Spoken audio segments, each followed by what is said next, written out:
Oi pessoal, bom dia, boa tarde ou boa noite. Não sei em que momento estão escutando isso, mas espero que estejam todos bem. Se é a primeira vez de vocês aqui no podcast, muito prazer, me chamo Lucas Ribeiro. Vocês estão escutando Sessão às 6.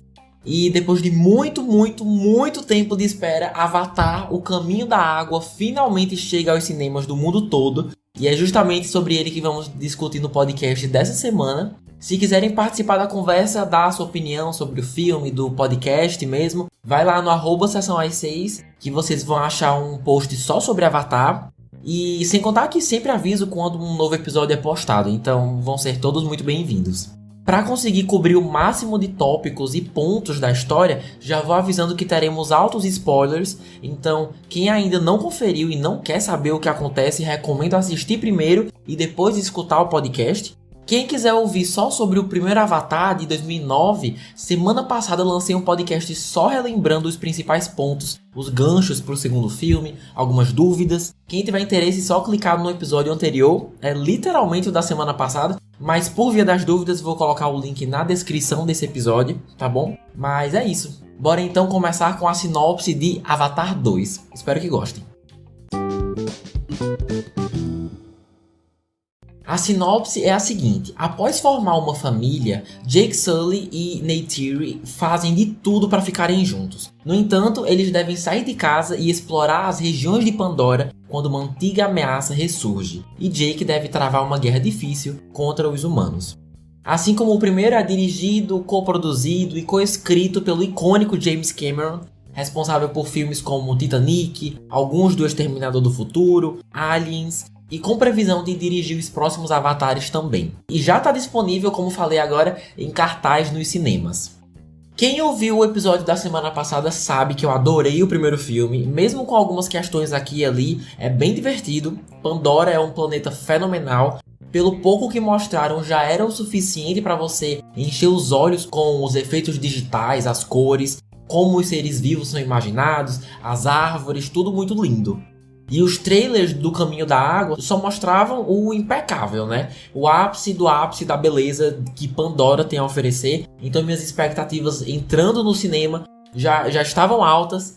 E, gente, é muito bom. Se não for tão bom quanto o primeiro, talvez seja ainda melhor. Continua sendo divertido, a história é interessante, consegue explorar super bem Pandora, nos levando a regiões que nunca tínhamos visto antes. As atuações, as mensagens ambientais, os visuais, tudo isso vamos conversar com mais detalhes, começando pelo roteiro, né? Como sempre, a história dessa continuação.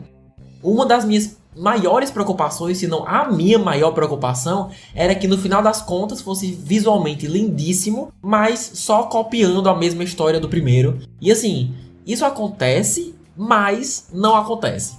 O grosso, a história principal, se a gente parar pra pensar, realmente é quase a mesma coisa. A raça humana, por interesse envolvendo ganância e conquista de poder, tenta invadir os territórios dos povos nativos de Pandora para conseguirem algum material que vai deixá-los ricos para sempre. E os personagens principais, sabendo disso, se unem, né, com outras tribos para evitarem que isso aconteça. Mas é aí que tá. Foi só isso? Não foi não. Pra mim, não dá pra dizer que é 100% uma cópia do primeiro, porque temos múltiplas cenas em que James Cameron traz umas camadas de complexidade pra tudo.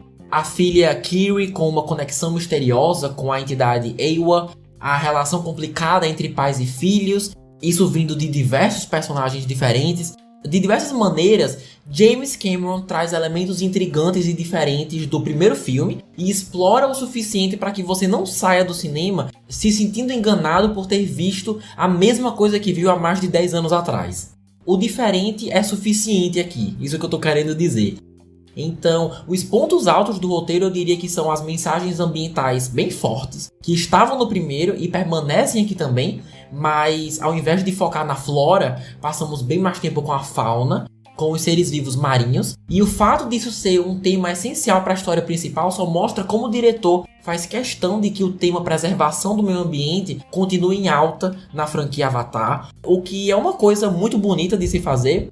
Parando para pensar, até isso se encaixa no que eu falei agora há pouco. Esse tema também está no primeiro filme, mas são executados de maneiras diferentes, executados por perspectivas diferentes, Então, já foi feito antes, mas ao mesmo tempo não foi. Tá dando pra entender? Acho bem esperto isso.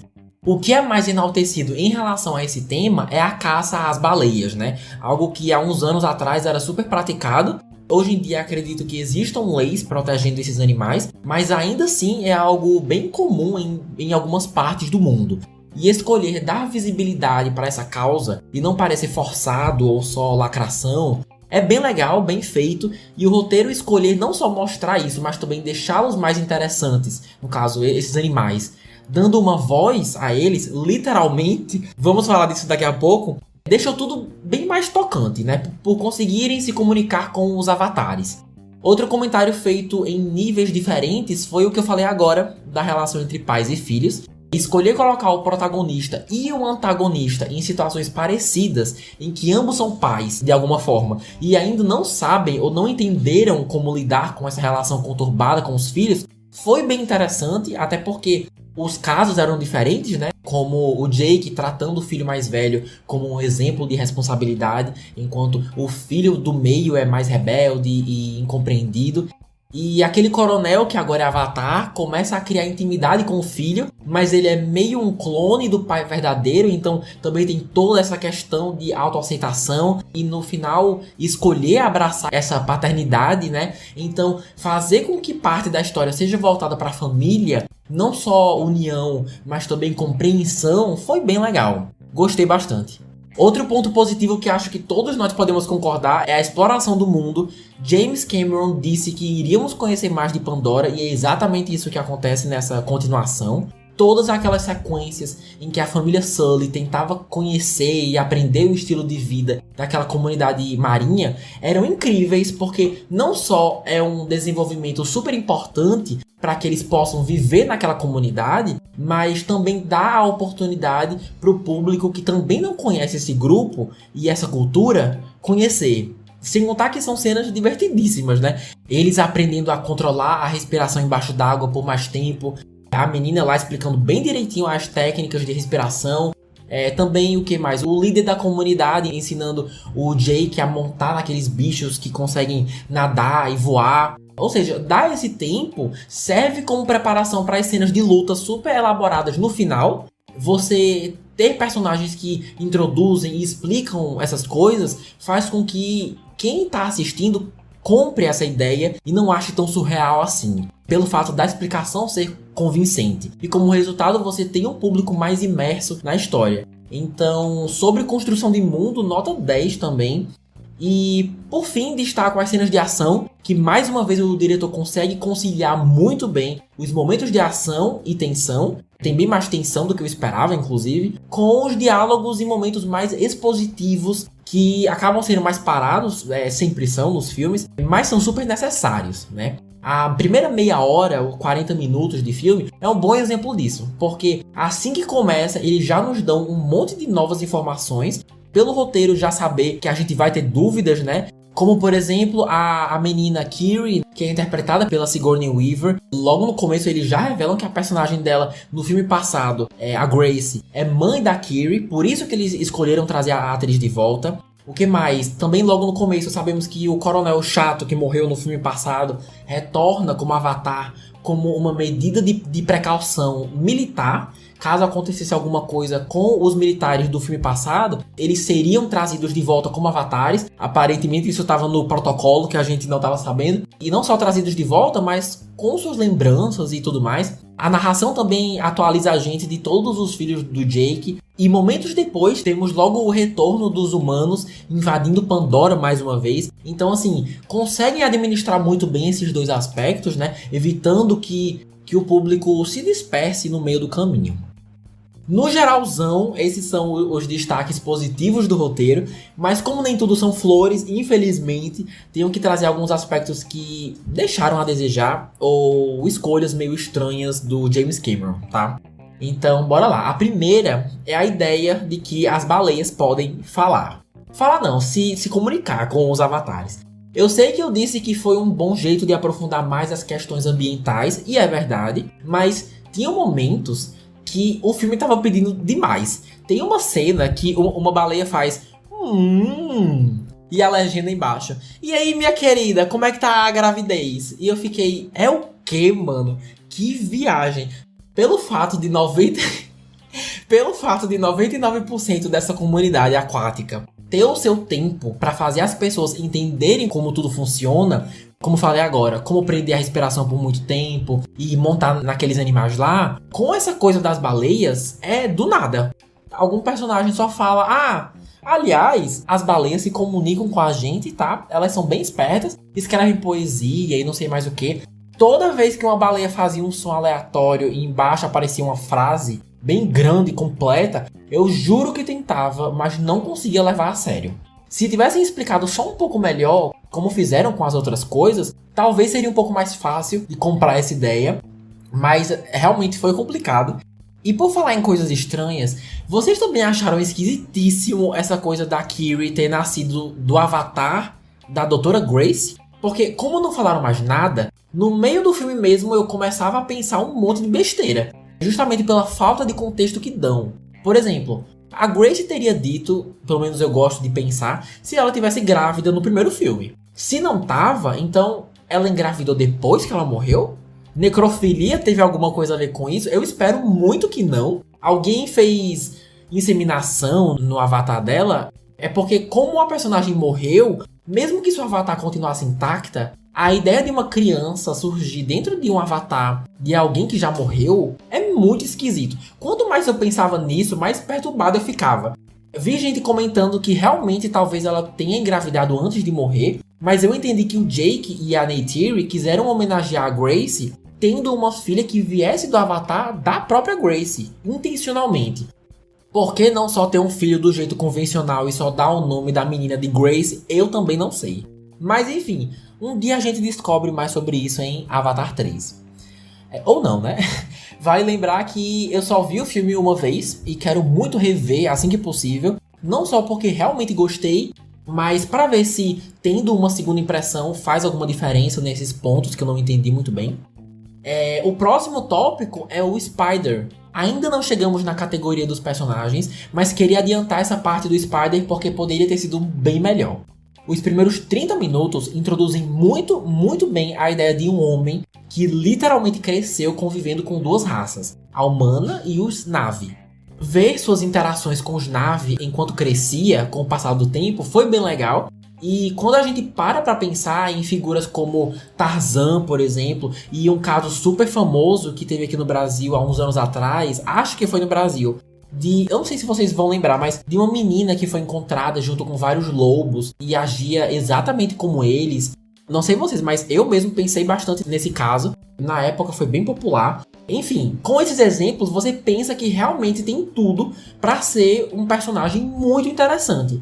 Mas é tão mal explorado, gente. Fiquei chocado como James Cameron surgiu com isso, com essa ideia, ou pelo menos aprovou ela, e na hora de gravar não percebeu que no fim das contas, esse menino não faz nada. A única coisa que deram pro arco dele, além de ser sequestrado, é essa possível ligação entre ele e o avatar de seu pai.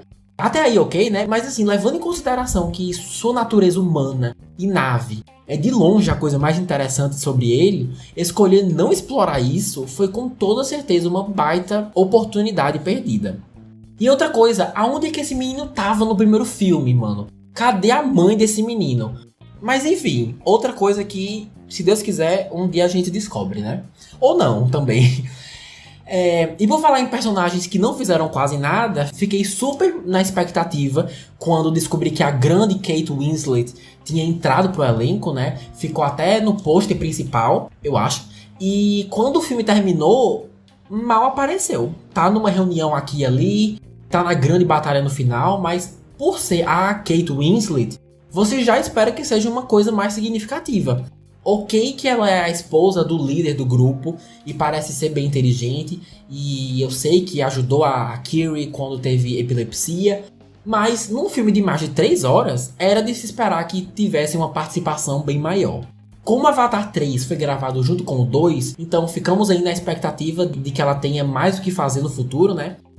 Certo, a última coisa para encerrar essa parte é o seguinte: Lembram que no primeiro filme, o grande motivo que atraiu os humanos até Pandora foi um mineral encontrado embaixo da terra dos Na'vi, que valia milhões e milhões de dólares e todos os militares estavam loucos para fazer a extração? Bom, aqui parece que todo mundo esqueceu isso, porque o elemento mais precioso da vez é um líquido dourado que se extrai das baleias e, pelo que entendi, apenas uma gota consegue impedir o envelhecimento humano, né? É um conceito massa? É um conceito massa. Mas, primeiro que, além de servir como justificativa para a caça das baleias acontecer, eles não fazem nada com essa informação. E segundo que eles deixaram super de lado esse tal mineral, que eu não vou lembrar o nome, super valioso do primeiro filme. Será que em Avatar 3 algum desses materiais vai ser finalmente explorado? Porque nenhum dos dois foi. E sinceramente, eu não duvido nada James Cameron brotar com um terceiro material do próximo filme que só existe em Pandora para os militares também tentarem extrair. Mas, no geral, foi o que eu falei agora há pouco, né? Quero ter uma segunda oportunidade para absorver melhor o filme, que eu com certeza devo ter deixado passar alguma coisa. Beleza, agora sobre os efeitos especiais. Mano, incrível. Eu posso tranquilamente fazer um podcast só sobre a beleza absurda que os efeitos especiais trazem. Quando a família Sully estava caminhando até a área onde eles iam dormir, lá da comunidade da água, quando chegaram pela primeira vez, aquela cena da caminhada até chegar lá, eles andando numa rede suspensa, com água quase transparente embaixo, parecia que eu estava vendo um comercial para um hotel, um resort num lugar super tropical. Um lugar que realmente existe e que o design é tão convincente que você realmente se pergunta em que lugar da Terra isso foi filmado. Inclusive, minha irmã que estava vendo do meu lado, nessa hora chegou pra mim e perguntou: mas aonde que filmaram esse filme, hein? E eu falei: olha, num estúdio fechado com um tanque de água. E ela ficou surpresa, porque realmente assistindo, você pensa em quê? Pensa Maldivas, Cancún, Caribe. Mas não, o lugar simplesmente não existe. É até revoltante saber que não existe, porque você quer ir pra lá, fazer o que eles estão fazendo, né? Aprender a controlar a respiração e passar um tempão olhando os peixes embaixo d'água, tentar montar naqueles bichos aquáticos. Se cortar uma parte ou outra do filme, vira tranquilamente um comercial de Pandora. Pelo menos uma parte de Pandora, né? E eu super iria pra lá. Acho que todos nós iríamos pra lá, né? Claro que as plantas, os robôs que os militares usavam, as baleias, até os mínimos detalhes também são bem impressionantes, mas todas as vezes que um Na'vi, que um Avatar entrava na água, era mágico. Não só pela beleza do que estava acontecendo, mas também imaginar que praticamente tudo ali não existe. Nem o Na'vi interagindo com a água, nem os animais que estão na água. E mesmo sabendo disso, você ainda ter vontade de ir conhecer Pandora, só mostra como esse filme merece um Oscar pelos efeitos. Nem chegamos ainda nessa parte da conversa, mas já adianto que se o Caminho da Água não ganhar o Oscar de melhores efeitos visuais, não existe justiça nesse mundo. Pra mim, tá bem claro que esse é o vencedor, no caso, pelo menos nessa categoria, mas aí é que tá, tem uma coisa bem específica, que me desagradou bastante. O avanço da tecnologia transformou esse filme numa experiência, pra mim, o que foi ótimo, mas mesmo assim é por causa dessa vontade, dessa ambição, que acabou trazendo o único problema que eu tive. Tudo que falei sobre o roteiro é sincero, mas não me tirou da experiência. A única coisa que me incomodou de fato foi que esse filme foi gravado em 60 frames por segundo. E o que isso quer dizer?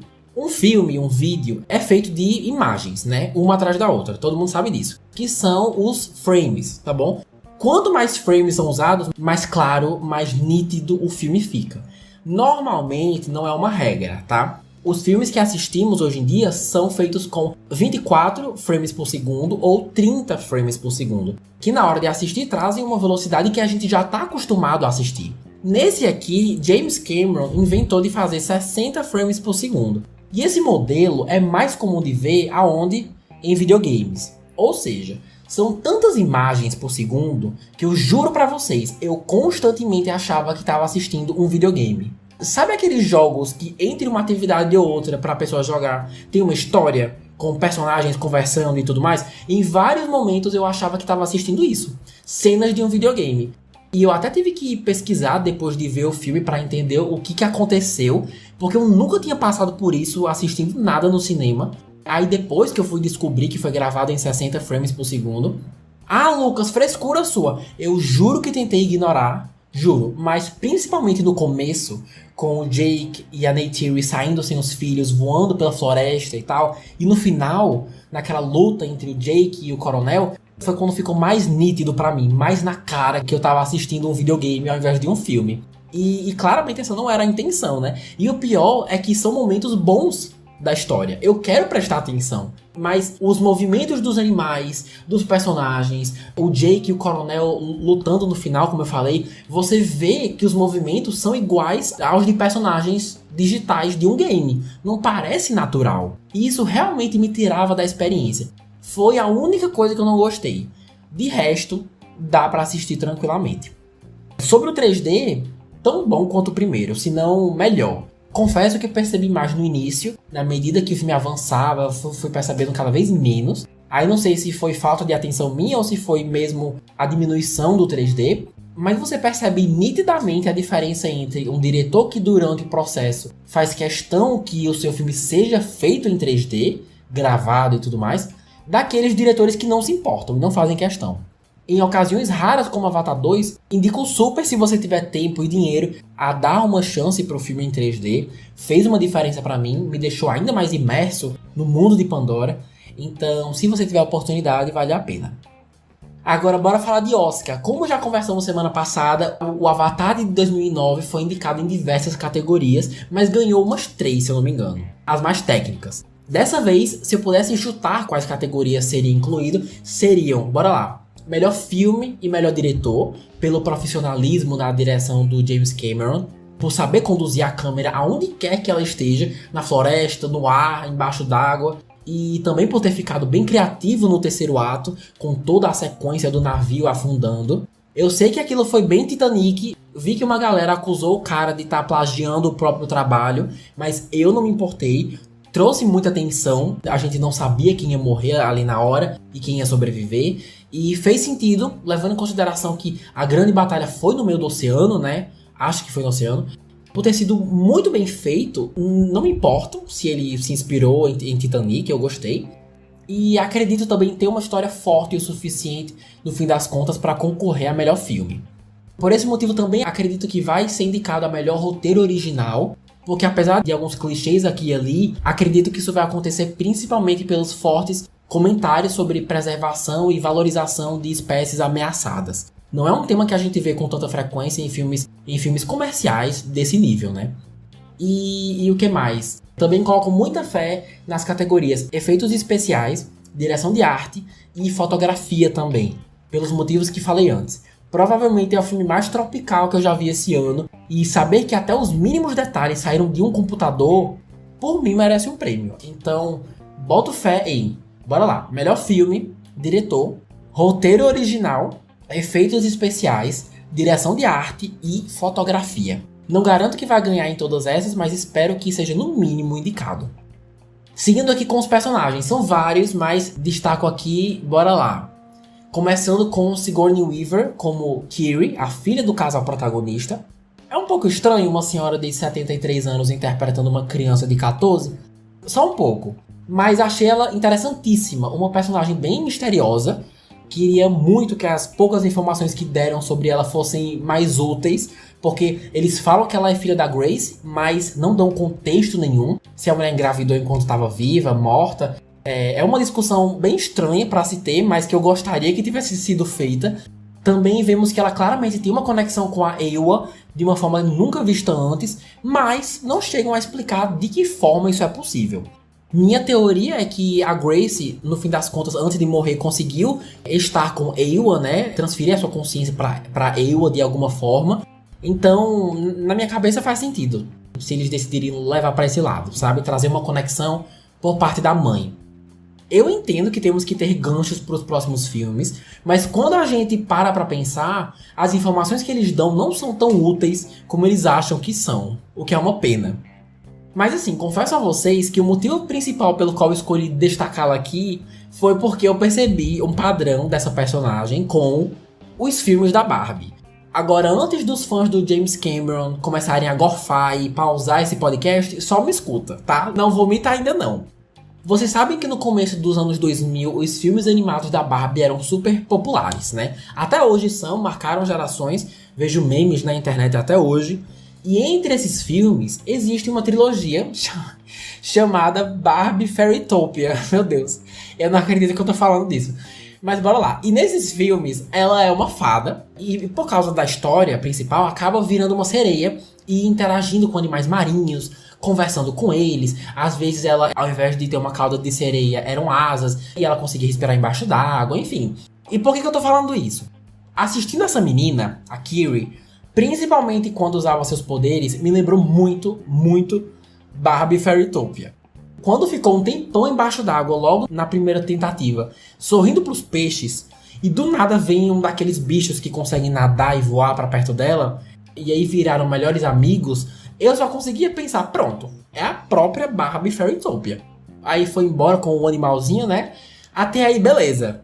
Mas na sequência que o navio afundava, quando aquela menina conduzia uma corrente de bichos bioluminescentes, iluminando o caminho para procurar a família, enquanto usava um treco nas costas para ajudar a respirar, que era igual às asas de uma borboleta, naquele momento eu criei minha teoria da conspiração de que James Cameron assistiu Barbie Fairytopia para criar essa personagem. Porque não é possível. Por um lado, eu tô brincando, mas por outro, tô falando super sério. Eu não sei se alguma sobrinha, um filho dele, uma prima fez ele assistir aos filmes, ou se ele mesmo viu porque quis, mas essa personagem tem uns padrões muito específicos que de fato faz lembrar esses filmes antigos. E é muito comum em Hollywood filmes inspirarem outros filmes, né? Não só em Hollywood, mas fora de Hollywood também. Como também eu acabei de fazer comparação de Avatar 2 com Titanic. Então por que não Barbie Fairytopia, não é mesmo? Nunca se sabe, né? Vai que. Mas seja como for, espero de verdade conhecer e aprender um pouco mais sobre essa personagem e os limites de seus poderes. Além de Barbie, ainda é X-Men. Olha só que combo maravilhoso. Quero conhecer mais essa personagem.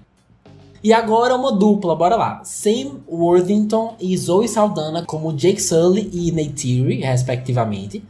Minhas impressões deles não mudaram tanto desde o podcast da semana passada. Sam Worthington continua não sendo o mais expressivo do filme, mas entrega tudo o que o personagem precisa. É um líder que virou uma lenda pelo que rolou no primeiro Avatar, um pai super protetor que tem defeitos, e você vê que a sua bagagem como ex-militar interfere diretamente na sua vida, porque é com esse pensamento que ele trata a sua família, que fica na linha de frente da batalha final, é bem estrategista. Então, querendo ou não, é a forma que ele encontra de ter o controle da própria vida, né? Ainda nesse segundo filme, acho que tinha espaço sim para eles relembrarem que ele era cadeirante, fazer paralelos de quem ele era e quem é agora. Se isso de alguma forma mudou seu jeito de pensar, enfim. Dava para ter enfiado em algum lugar aí das 3 horas e pouco de filme. Sobre a Neytiri, por causa da quantidade de personagens, ela é bastante deixada de lado. Os dois são, na verdade, mas ela é mais. Mas felizmente ainda consegue ter seus momentos. A rivalidade entre ela e o Coronel foi uma adição bem legal. Espero ver mais disso no futuro, pelo fato dela ter matado ele, né, no filme passado. Quando o filho mais velho morreu, nossa, dava pra sentir o que eles estavam sentindo só de assistir. Aquele surto que ela teve na hora que precisava acabar com todo aquele pessoal do navio, seu olhar de dor e tristeza transformado em raiva foi impecável. E conseguir expressar isso só pela voz e pela captura de movimento é ainda mais impressionante. Espero muito ver algum dia como foram os bastidores dessa cena. E, aliás, eu realmente acreditei que ela ia matar o Spider naquela mesma cena, tá? Se o Coronel não tivesse soltado a Kiri, realmente acredito que isso seria possível. Quando ela fez aquele olhar de tristeza e raiva, como eu falei agora, de mãe que perdeu tudo, e começou a gritar e segurou a faca, eu tinha certeza que o Spider ia morrer ali. E ainda teve aquela fala, né? Um filho por um filho. Tem umas falas nesse filme que são, ó, nota 10. Então foi mais isso, mesmo sofrendo um pouco com a concorrência por atenção num filme com muitas pessoas, quando é a vez dela de brilhar, Zoe Saldana brilha e realmente faz uma diferença. Aquela sequência toda dela fugindo com a filha caçula no navio afundando, tanto a atuação como a maneira como foi filmado, foi de tirar o fôlego. Gostei de verdade. Certo, e o que esperar para Avatar 3, previsto para dezembro de 2024? O filme termina com o Spider salvando a vida do Coronel, né? Mesmo nenhum dos dois admitindo uma conexão entre si, tem um respeito ali, é notável. E detalhe que ele não conta pra família Sully que o cara tá vivo. Então, pra eles tá tudo certo. Tudo na paz, final feliz. Quando, na verdade, a gente sabe que vai ser só uma questão de tempo até ele tentar se vingar do Jake e da Neytiri de novo. Eu juro que tento olhar pro lado positivo e pro potencial do personagem, mas que esse Spider tá me dando um ranço, tá, viu? O que mais? Também temos a trágica morte do filho mais velho, que eu não vou lembrar o nome. Então vamos ver como que isso vai afetar a dinâmica da família. Se alguém vai se distanciar, se o filho do meio se sente responsável pela perda do irmão, já que foi ideia dele ir resgatar o Spider. Ou se os próprios pais, de alguma maneira, culpam o filho por isso, né? Ou se culpam, não sei. Mas tem muita coisa para ser explorada por aí, isso é fato. Pelo que deu a entender, eles vão continuar com essa comunidade marinha. Não vão voltar para a comunidade antiga da floresta. Também temos muita coisa para descobrir sobre a Kiri, a extensão dos seus poderes, em que contexto exatamente a mãe biológica a teve, quem é o pai, como ela está conectada com a Eywa. Porque, como eu falei, ela é basicamente uma X-Men, né? A primeira X-Men de Pandora. Então espero muito que isso seja mais abordado. E o mesmo vale pro Spider. Será que no próximo filme a gente finalmente vai entender um pouco mais desse personagem? Essa mistura de humano com nave vai ser abordada em algum momento? Olha, eu espero que sim. Será que vamos conhecer mais povos ao redor de Pandora? Tenho muita curiosidade em saber como a mente de James Cameron vai dar vida a mais povos, se for o caso, né? Se ele decidir fazer isso. Agora, em relação aos custos, de acordo com o site Box Office Mojo, aparentemente essa continuação custou aproximadamente 460 milhões de dólares, o que até para Hollywood é um orçamento absurdamente caro. E até o momento em que essa gravação está sendo feita, arrecadou mundialmente mais de 662 milhões de dólares. Ainda vai passar um bom tempo em cartaz antes de ir para o Disney Plus eventualmente, e não tem competição nos cinemas, pelo menos não ainda. Quase todas as salas, pelo menos na minha cidade, são só para Avatar 2, a grande maioria. Então, apesar de 662 milhões ser um bom valor, vai precisar bem mais do que isso se o estúdio quiser ter qualquer tipo de lucro. E sem contar também com o fato de que o primeiro é o mais lucrativo da história, arrecadando mais de 2 bilhões e 900 milhões de dólares. Não sei se consegue chegar ou passar dessa marca, mas eu não sei se precisa, na verdade. Se o filme só conseguir ter algum lucro considerável, eu tenho certeza que a Disney não vai reclamar. Passar de 1 bilhão com certeza consegue. Agora 2, aí eu já não sei, só esperando pra saber. E eu com certeza vou ficar de olho, espero que vocês fiquem também. Bom, no geral, Avatar, o Caminho da Água é muitas coisas. É emocionante, é engraçado, é tenso, é interessante, mas acima de tudo é divertido que nem o primeiro. Na minha opinião, é ainda mais divertido que o primeiro. É o tipo de filme que mesmo que você não goste de Avatar, que seja uma franquia que não te interesse, ainda assim vale a pena conferir só pelos visuais, pelos efeitos sensacionais, que com certeza marcam esse ano de 2022. Ainda mais se você for cinéfilo, se você amar cinema. Deixa de lado qualquer indiferença que você tiver e só dá uma chance. Se possível, no cinema. Eu diria que é para a família toda, mas confesso que talvez a história perca a atenção das crianças, das mais novas, ainda mais nesse filme que dura mais de 3 horas. Entretém visualmente, mas pelo tempo e por abordar uns temas que talvez elas não façam questão de entender, pelo menos não agora, então indico para os mais velhos, né? Tanto para os jovens, adolescentes, como os adultos mais velhos mesmo.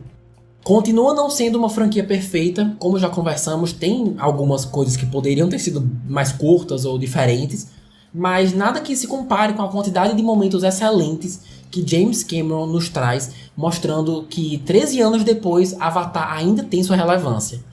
Recomendo ter visto o primeiro antes de ver esse, porque mesmo se passando em vários anos depois, vários personagens ainda lidam com os acontecimentos do primeiro filme. Então, se você quiser ficar por dentro de tudo, vale a pena conferir o primeiro. Mas se você só entrar na sala de cinema sem saber de nada, também dá para entender a história principal. Nesse sentido, não vai ser uma perda de tempo. Uma última coisa, semana passada eu falei que o elemento do Salvador Branco era super presente no filme de 2009. E aqui, pelo fato de todo mundo se Avatar agora, fica difícil dizer se ainda tem elementos do Salvador Branco na história, sabe? Mas não foi algo que passou pela minha cabeça enquanto assistia. Em momento algum pensei nisso. Então, se tem, ao meu ver, não é óbvio.